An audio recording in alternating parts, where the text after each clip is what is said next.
65, that is the age that you are eligible for Medicare, but not everyone needs those benefits at that age. So why do you have to enroll at 65?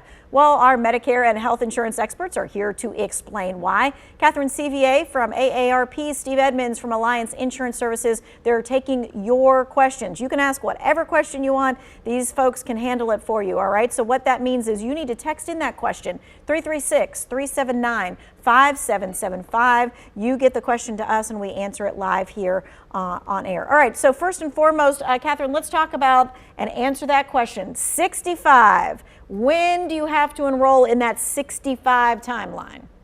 Magical time, 65th birthday. As you approach it, 3 months before the month of your birthday to 3 months after, you must enroll, even if you're still employed.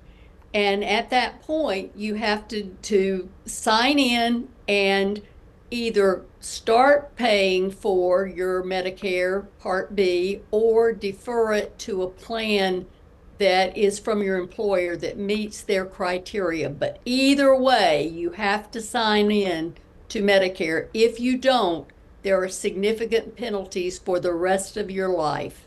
Yeah, we don't want you to miss that. Significant penalties for the rest of your life if you do not sign up at 65. All right, so Steve, let's go over the different parts of Medicare. I think that's also a big, complicated issue. Okay, yeah, so basically there's three parts when you start doing your Medicare coverage. The first one is Part A, and Part A covers your hospitalization benefits.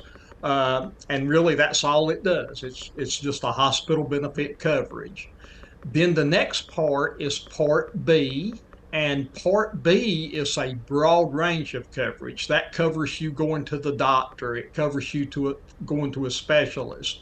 And really, it covers about anybody that you're going to that is working in the healthcare field. For example, physical therapy, occupational therapy, radiologists, so anybody working in that field, in the medical field, is going to be paid under Part B. Part B is also going to cover stuff like lab work.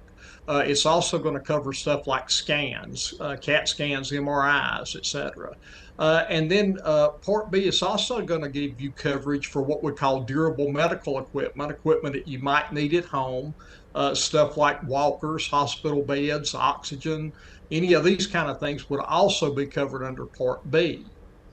And then lastly, we have Part D, which is your prescription drug coverage. And Medicare does not provide prescription drug coverage, so that has to be purchased through an insurance company. And that's where the drug coverage comes in. Okay, gotcha. All right, so we've kind of given you the 101. Of course, you can ask questions on any of those kinds of things, but we wanted to give you the one-on-one on that. All right, Catherine, this is also a sticking point. So Part B of coverage is coverage that you need to sign up and defer. What is the whole deal with this?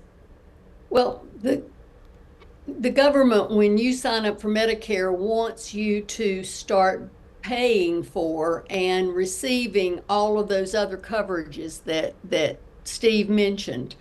If you have insurance that is credible insurance based on your employer, you can, as you sign up, say, I want to wait until I retire and no longer have that insurance, and then sign up at that point to start paying for it and receiving it through Part B.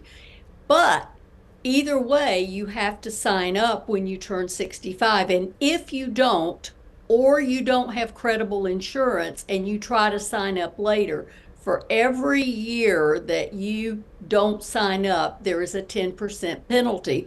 And it is a penalty for the rest of your life. So whatever that amount is, it keeps growing, and it is yours forever. So you must either start receiving your Part B when you sign up or defer it to a credible plan, but do something.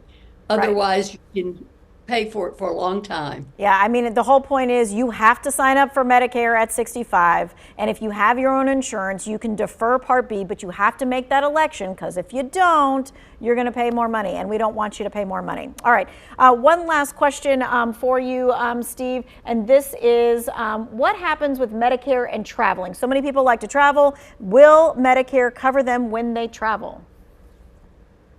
Yes, most insurance plans will cover you when you travel. Medicare itself, probably not. So now, and we're talking traveling, I guess, overseas or out of the country. Now, if you're traveling across the United States, most any of your Medicare supplements or Medicare Advantage plans are going to give you really good coverage in the United States. But if you're traveling out of country and you have a Medicare Advantage plan, or if you have a Medicare supplement, most of those are going to give you some limited coverage when you're traveling, but your coverage could be capped at around $250,000, which, in a bad enough situation, as high as medical costs are, that doesn't always cover all the bills. So you have to be a little bit knowledgeable, ask some questions. Your insurance agent should be able to answer those on whatever particular plan you've got, because it can vary from plan to plan. Okay, and if you need to get travel insurance, then do that. Okay, Absolutely. All right. We are taking your questions, and there are a whole bunch in the queue already, so make sure you text in your question. We want to answer it. 336-379-5775. We'll be right back.